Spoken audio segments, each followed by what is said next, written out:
Good evening and welcome back to the studio. My name's Catherine Wilson from Queenie Quilts and I'm here for, I think this is day 58 of 100 Days of Sewing. Not 100% sure on that, so I'll have to check it before I actually publish this video. Maybe have to put a different video in front of it. Anyway, I'll figure it out. Today I'm here to talk about one of my favorite blocks, and that is the Lowly 4-patch. So it's this guy, just the 4 pieces. It gets often overlooked in the quilting world. Everyone talks about the 9-patch. I find the 4-patch to be just as exciting, whether you're doing scrappy quilting or custom quilting or, you know, super custom where, you know, everything is planned. It's just a great block. It's a great builder for other components. And my favorite piece about it is that everything's the same size.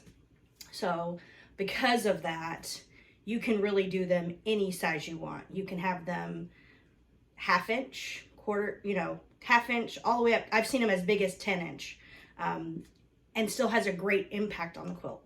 So for this one, we're using my favorite shape, the Jelly Roll. So I use 2.5-inch all the time. It's probably my favorite pre-cut because of its versatility.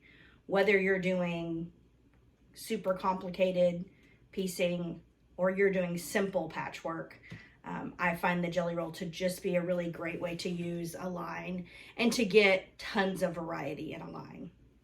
So today we're just going to be using some leftovers. These aren't even full strips. These are like, this one's like a half strip.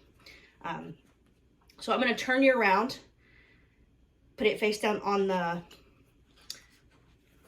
cutting board so you can see how I make these. All right, I'll see you in just a minute. All right, guys, welcome back. So in front of me on the board, I have a couple of sets of 2.5-inch strips. So I just went digging in my 2.5-inch strip bin and found a few things that work together. As you know, for this exercise, it's primarily blue and white. Although, due to a challenge, I've got an orange and yellow going on, but in general, for this quilt, we're doing a blue and white theme. So all I've really done here is sewn on the 1/4 inch with the right sides together so that it basically makes this unit. So this one is a full strip unit. It's a dark blue and white. Now, if I'm doing a full strip, a lot of times what I will do is I will fold it in half, as I've done here, and I will trim it. So I'll line up all the edges, and then I'll actually cut them essentially in pairs. So I use the 2 ruler method, where I'm going to place this ruler on the sewn line, and I've stacked those on top of each other. So I'm going to put that solid line on the sewn line, hold on to this ruler and move this one out of the way, make my initial cut to even everything up, and then for this purpose I'm cutting everything at 2.5. So the width of my original strip is the width that I'm going to cut these components. So I'm going to find the 2.5-inch mark on this ruler, and on this ruler there's a 1/2-inch side and a full inch side. So I'm going to use this side and I'm going to go to 2.5. I'm going to line it up with that left edge, and then I'm going to trim. So I'm just really cutting them in pairs. I like to measure them twice, cut them once, so just make sure that they're correct. So I'm, in this case, going after that solid line. And about every 3 or 4 cuts, I'm going to do a realignment. And when I do a realignment, I just reset up that 2 ruler method. And you can see basically over time you get off just a little bit. That's just the force of your hand and and how your eye sees the line. So I've relined that solid line up with that sewn line. I'm going to retrim that edge. Now it looks like it's not much difference. It's probably about a 1/16 difference, but it will make a difference in the end. So then I'll go back to cutting them at 2.5. So once I've got them cut, then I'll open them up and rearrange them. So I'm just going to flip them. Because I've pressed everything to the dark, these seams here are going to nest nice and tight, which is really nice. And in this case, they're short enough I wouldn't even pin them and take them straight. I just take them straight over to the machine and sew on the 1/4 inch right along this line. And what that's going to then give you is this. So this one's a different color, but it's the same shape. So there's a couple key items you want to think about when you're working with 4 patches. So these yellow and orange ones are very scrappy. These navy blue ones are very organized. They're the same background, the same fabric. Both options work, and you can do a ton of different design elements using those.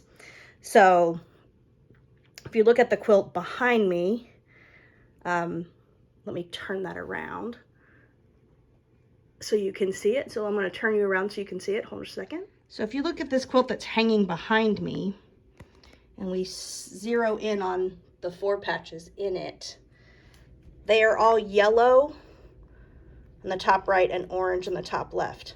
And that's by design. So they're then attached to a solid piece here that's 4.5. So essentially the block looks like the yellow ones I held up earlier. Let me grab those for you. So I'm just going to spin you around in my studio. So these blocks here. Yes, that's my messy studio. So they look like these blocks here. And this is exactly how I set them up. I simply put my 4 patch here and placed an accent to the left. I sewed them all just like that. And then I pressed them towards that larger piece. And I did that on purpose because in the design, they're all set up that way. So as you go down the aisle, they're all composed that way. And basically you can flip them around so that they make the design that you want. So in that design, so in this design, you essentially have a 4 patch and a large solid. Now these are sticking to my board here because it's got flannel on it, essentially. But it's a very simple design, and all you do is flip them this way, and then for the second row, you flip them that way. It's a very simple layout. This one happens to be 4 blocks across and 9 blocks deep. I find that to be a good baby size. And what makes it really interesting is I've used these 2 different accents and chased them diagonally across the quilt. That's really all there is to it. The block is a 4 patch. It's put with a single solid here. And that's it. Super simple, super straightforward. Great way to use up scraps. In this case, you need 36 4 patch blocks and 36 solids. They're not the same. You don't need the same number of solids just because of the way the stripes work. It's off by 3, but it's a pretty easy calculation. I'll put it all down in the description box so you can see it. Yeah, so that's my second favorite block. So right behind the 9 patch is the lowly 4 patch. So, all right, well, I'll talk to you tomorrow with a quilt that uses the 9 and the 4 patch together. All right, I'll see you tomorrow.